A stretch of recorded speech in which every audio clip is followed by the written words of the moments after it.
Bonsoir à tous, merci de vous joindre à nous. On continue sur Canal Algérie de suivre pour vous la situation dans la bande de Gaza. 10 jours après le début de l'agression inouïe de l'armée d'occupation sioniste sur les Gazaouis, qui a jusque-là fait près de 3000 morts, dont 800 enfants et des milliers de blessés, 11 000 selon le ministère de la Santé palestinien. La guerre est en train de prendre une nouvelle tournure. La pression, d'abord celle des pays voisins et de tout le Moyen-Orient, qui ont rejeté en bloc le projet d'exode forcé des Gazaouis vers le désert du Sinaï.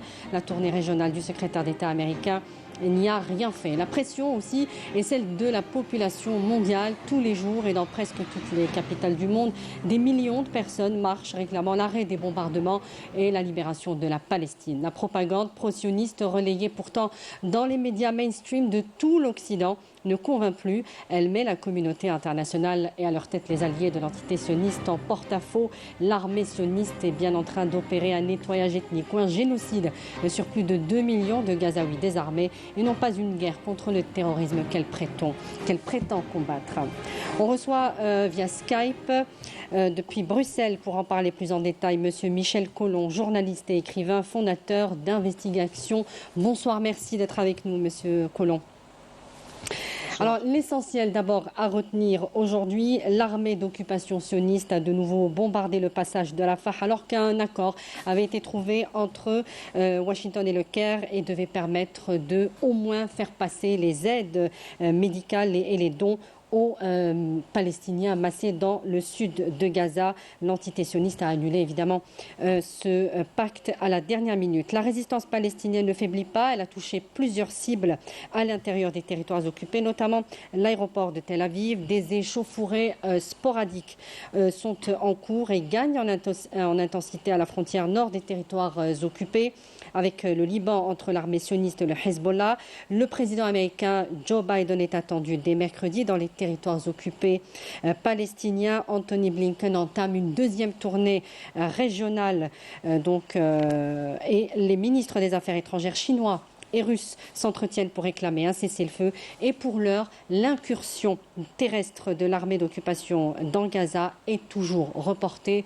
Le président américain Joe Biden prévient des conséquences désastreuses d'une telle entreprise, en tout cas celle de la colonisation de nouveau de la bande de Gaza sur les intérêts de l'entité sioniste.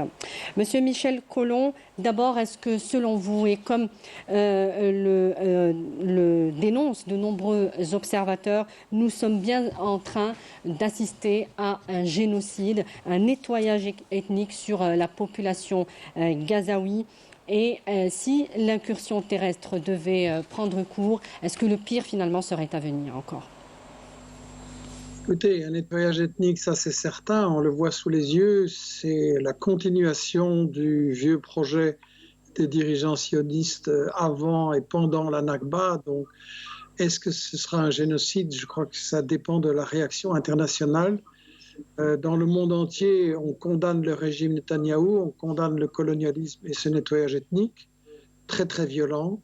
La différence dépendra de la pression des opinions des citoyens européens et aux États-Unis. Je parle de l'Europe pour ce que je connais bien.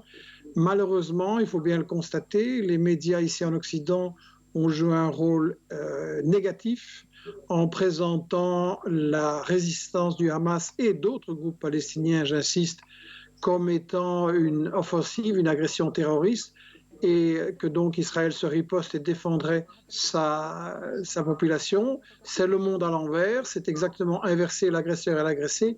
Depuis toujours et encore maintenant, c'est Israël l'agresseur, avec effectivement le plan de vider la terre palestinienne de son peuple. Alors, ces thèses d'une prétendue guerre contre le terrorisme tombent aujourd'hui face à cette punition collective et cruelle contre les Gazaouis. Ces thèses pro-sionistes ne convainquent plus la population mondiale? C'est-à-dire que c'est non seulement prendre une population en otage, violer le droit international, il est totalement interdit de faire payer les civils pour un combat. Je ne sais pas, je crois que cette thèse convainc encore une partie de l'opinion, en tout cas en Europe.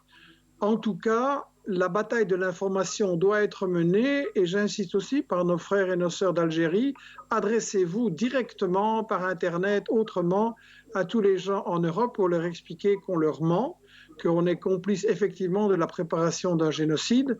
Et c'est à ce moment-là qu'on verra si on peut arrêter le bras de cette agression. Mais les manifestations pro-palestiniennes, y compris dans les capitales alliées tout simplement de l'entité sioniste, prouvent que ces thèses ne sont pas convaincantes, ne peuvent plus convaincre justement face à l'ampleur de l'horreur qui est pratiquée aujourd'hui sur les Gazaouis.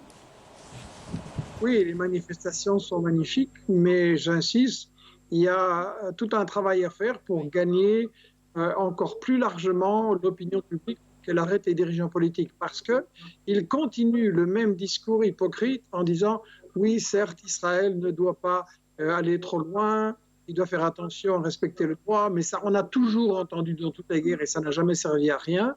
Donc, le travail vers l'opinion publique pour qu'il y ait beaucoup plus de gens dans les manifestations et surtout que les dirigeants politiques craignent de perdre des voix aux élections qui auront lieu ici dans 7 ou 8 mois en Europe. Je crois que là, il y a un travail urgent à faire si on veut défendre les Palestiniens.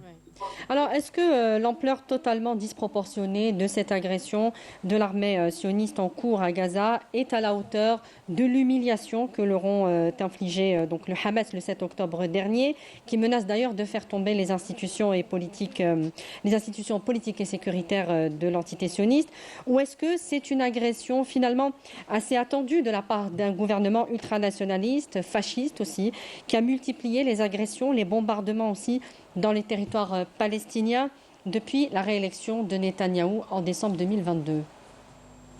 Mais oui, c'est une question qui se pose. On entend beaucoup dire que Netanyahou a tout provoqué ce qui arrive maintenant. Je pense que c'est clair que c'est un régime criminel. Lui-même, sa place était en prison. Donc, pour se sauver, il avait besoin d'une guerre. Et clairement, son régime a fait toutes les provocations possibles pour provoquer une intifada et avoir une occasion de réfléchir. Seulement, la résistance palestinienne a fait preuve non seulement d'un grand courage, mais aussi d'une grande créativité pour utiliser des méthodes modernes de guérilla urbaine, pour frapper à des coups importants et pour montrer, et ça c'est quand même déjà un acquis, que l'armée israélienne n'était pas du tout invincible, qu'il y avait moyen, le Hezbollah l'avait déjà montré en 2006, mais ici on va évidemment beaucoup plus loin, qu'il était parfaitement possible de défaire l'armée israélienne. Et donc, je crois que oui, Netanyahou a certainement un rôle de l'avoir provoqué. Peut-être que nous apprendrons des choses dans les semaines, les mois ou les années à venir. Mais de toute façon, le problème n'est pas vraiment là. Le problème n'est pas d'interpréter ce qu'il y a dans la tête de Netanyahou. Nous savons qu'il ne comprend que le langage de la force. Donc, le problème est d'avoir, comme je le disais, une mobilisation encore plus large en Occident, j'insiste, pour soutenir la résistance dans sa résistance qui est légitime.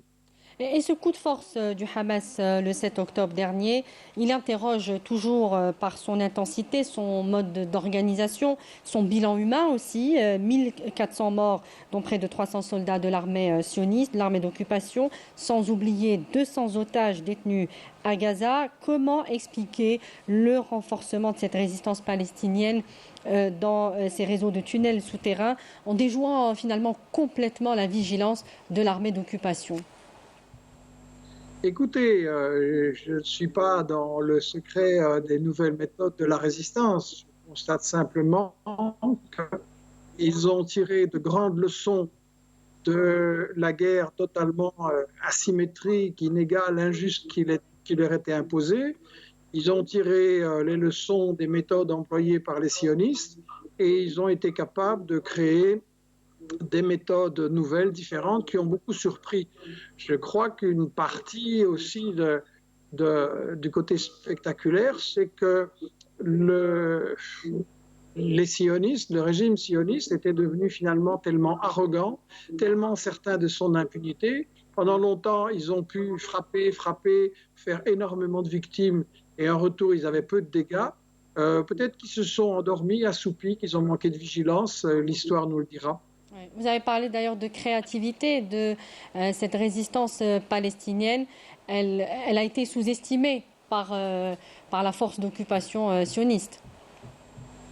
Oui, clairement. Vous savez, quand on lit leurs textes, et je suis en train de préparer un livre qui s'appellera Israël et sans pire citation, où on va donner la parole uniquement aux fondateurs, dirigeants, stratèges du régime israélien, où donc ils vont dire toutes leurs intentions épouvantables.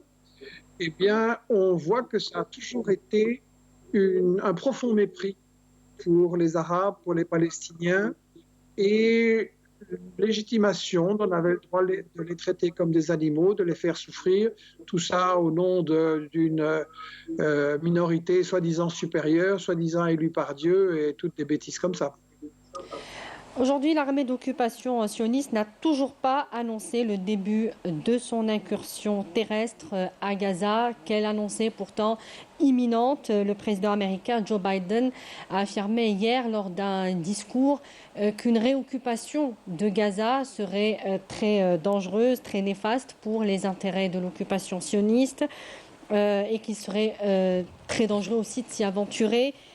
Qu'est-ce que vous en pensez? Est-ce que vous pensez que l'armée d'occupation peut renoncer aujourd'hui, ça paraît peu probable évidemment, peut renoncer à cette incursion ou en tout cas la reporter sine die? Écoutez, moi je ne suis pas un expert militaire, donc j'entends beaucoup d'opinions là-dessus et les experts soulignent qu'effectivement, bombarder de loin, lâchement, à distance, avec très peu de risques, ça c'est relativement facile pour un régime très lâche, mais aller sur le terrain, c'est beaucoup plus risqué. Pour une raison, c'est que les uns sont une armée d'agression qui ne sont pas sur leur terrain et les autres défendent leur maison, leur terre, leur famille. Et donc là, moralement, le combat est inégal et Israël a peur. Ça, il faut clairement le dire. Donc, quand Biden dit ça, je ne pense pas qu'il le dit par compassion pour les Israéliens, pour les Palestiniens, excusez-moi, ni d'ailleurs pour les civils israéliens qui vont souffrir de toute cette histoire. Je pense que Biden, en provoquant la guerre en Ukraine et en insistant pour qu'elle dure le plus longtemps possible, ce qui a fait maintenant quasiment 500 000 soldats ukrainiens tués alors qu'on aurait pu négocier dès le début et arrêter le conflit tout de suite ou même l'éviter, je pense qu'en fait Biden a simplement peur que si Netanyahou lance une occupation terrestre, il va provoquer beaucoup de pertes dans ses propres troupes, ce qui peut diviser la société israélienne sioniste, pour le moment unie évidemment, mais on avait bien vu avant qu'il y avait un grand éclatement possible dans Israël.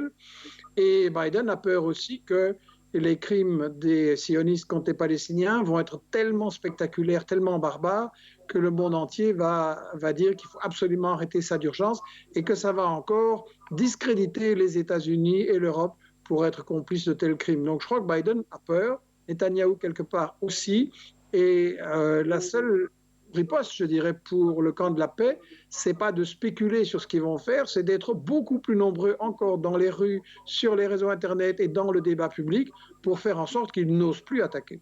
Et que peut représenter un nouveau camouflet sécuritaire pour l'entité sioniste aujourd'hui? La guerre à l'intérieur de Gaza sera une guerre de rue, selon des experts, où chaque mètre carré sera farouchement défendu par les branches armées du Hamas et infliger donc un affront, cette fois insupportable pour l'armée d'occupation, selon encore une fois les spécialistes du dossier. Qu'est-ce que vous en pensez? Que pourrait représenter cet affront? Est-ce qu'il peut représenter justement un effondrement, est-ce qu'il peut annoncer plutôt un effondrement des institutions de l'entité sioniste, institutions politiques d'abord qui sont mises à mal par la corruption, notamment de Benjamin Netanyahou, ces scandales de corruption. Mais aujourd'hui, ce camouflet donc infligé par le Hamas, on a vu que Netanyahou s'est fait insulter par les soldats de l'armée d'occupation alors qu'il voulait faire un discours. Il ne l'a pas fait et est reparti très vite. Écoutez, c'est une très très bonne chose. Vous savez, quand l'Occident européen a été plongé dans la Première Guerre mondiale, qui était une guerre du fric, qui était une guerre pour des grosses multinationales de l'époque pour contrôler les richesses. Jean Jaurès et Lénine et d'autres dirigeants ouvriers ont dit les soldats doivent se retourner contre leurs généraux, contre les gouvernements qui les envoient à la mort.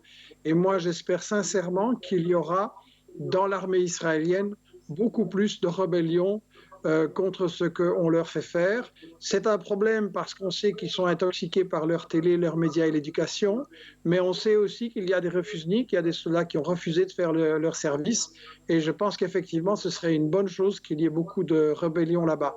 Sur la question, qu'est-ce qui va arriver? Je suis incapable de vous le dire. Une situation militaire, qui peut dire comment ça va tourner, qui va gagner? On peut espérer qu'Israël ait beaucoup de difficultés, ne pénètre pas et que la pression pour l'arrêter se renforce. On peut craindre aussi qu'ils aient prévu des choses tellement graves qu'ils vont effectuer beaucoup de massacres et que les Palestiniens vont terriblement souffrir. Donc je pense que c'est surtout la pression que nous pouvons mener pour que ça s'arrête tout de suite et qu'Israël soit obligé d'accepter des négociations.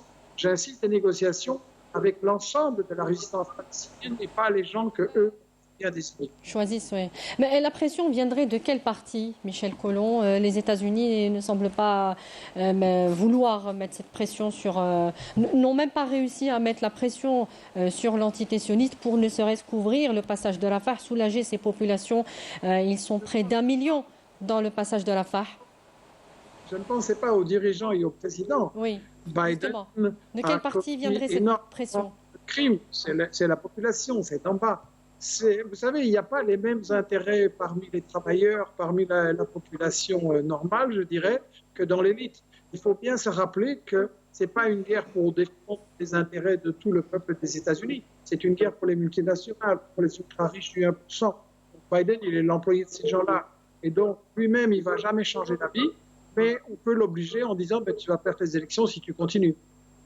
La pression pourrait venir aussi des rues, de la rue tout simplement. La population mondiale marche dans tous les pays du monde, dans toutes les capitales du monde, dénonce massivement cette agression, la préparation d'un génocide. Est-ce qu'elle pourrait venir de là? Manifestation encore beaucoup plus massive en Europe et aux États-Unis, vraiment énorme, comme lors de la guerre du Vietnam. Je pense aussi qu'il faut une action quotidienne.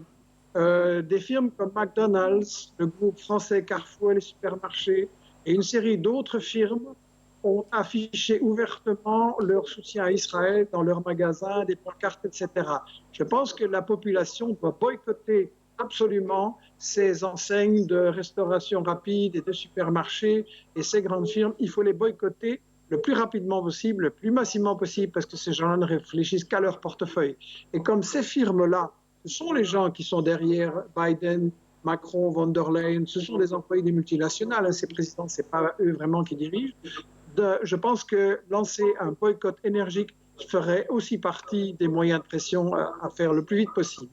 Alors, vous qui observez ce dossier du Proche-Orient depuis longtemps, est-ce qu'il y a aujourd'hui une espèce de point de non-retour? Est-ce qu'on y est? Notamment du côté de l'entité sioniste. On voit que l'effondrement, ou en tout cas la dissolution du gouvernement fasciste de l'occupation est en cours d'être fait.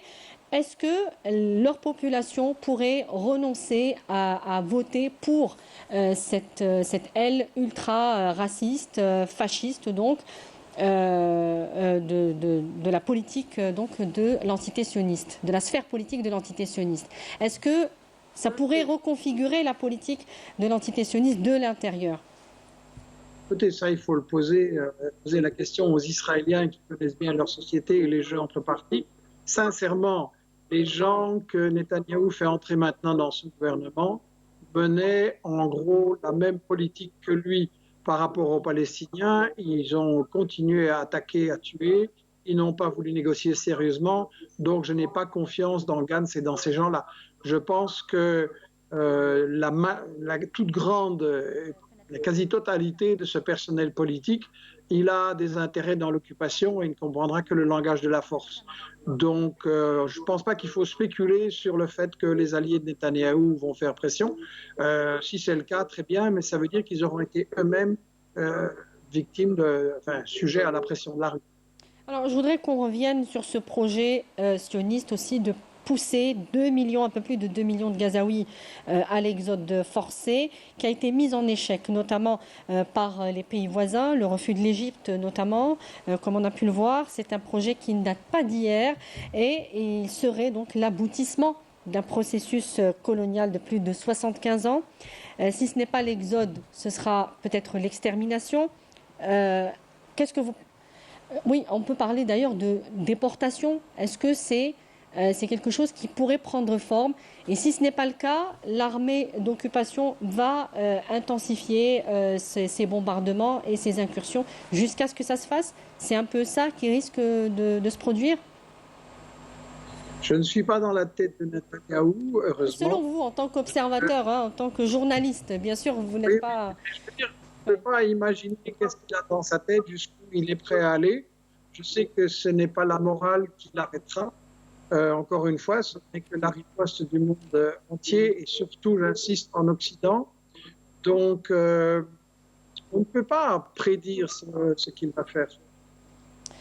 Alors, une question aussi pour terminer sur le risque d'une escalade régionale qui se précise lui aussi avec des échauffourées certes sporadiques mais qui gagnent en intensité avec le Hezbollah libanais. Téhéran avertit aussi que personne ne pourrait garantir le contrôle de la situation en cas d'offensive terrestre à Gaza. C'est ce qui explique d'ailleurs le déploiement, la mise en garde d'abord de Joe Biden et le déploiement de 2 porte-avions américains en Méditerranée orientale. Alors la question est simple, est-ce que le risque d'un conflit régional est bien présent actuellement? Conflit régional, largement. Écoutez, les États-Unis sont une puissance en déclin.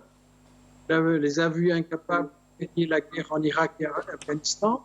On les voit sur le plan économique très affaiblis par rapport à la Chine. On voit que les dictats qu'ils imposaient dans le temps aux Arabes, aux Africains, aux Latino-Américains et aux partie des Asiatiques, c'est terminé. Donc, ils sont un peu désespérés. Une bête désespérée est plus dangereuse. Donc, je vois que les pays et les peuples de la région autour de la Palestine sont prudents, sont réservés parce qu'ils craignent un embrasement qui serait catastrophique pour tout le monde. D'un autre côté, il est clair que les États-Unis s'amènent là pour intimider les peuples de la région, mais une chose est claire, tant qu'il n'y aura pas de justice pour les Palestiniens, il n'y aura pas la paix. Donc la résistance palestinienne a montré un très très grand courage par rapport à cette occupation, a montré qu'il est possible de porter des coups à l'armée israélienne. Donc je pense qu'il est important que les peuples de la région soutiennent de toutes les manières possibles, et c'est à eux de le déterminer par rapport à cette offensive. Je pense qu'il faut que la peur change de camp, et ça dépend effectivement de la mobilisation des peuples de la région et des peuples en Occident. Michel Collomb, je vous remercie. Je rappelle que vous êtes journaliste et écrivain fondateur d'Investigation. Merci beaucoup d'avoir répondu à nos questions ce soir. Merci également à vous de nous avoir suivis comme d'habitude. On se retrouve très prochainement. Excellente suite des programmes. Au revoir.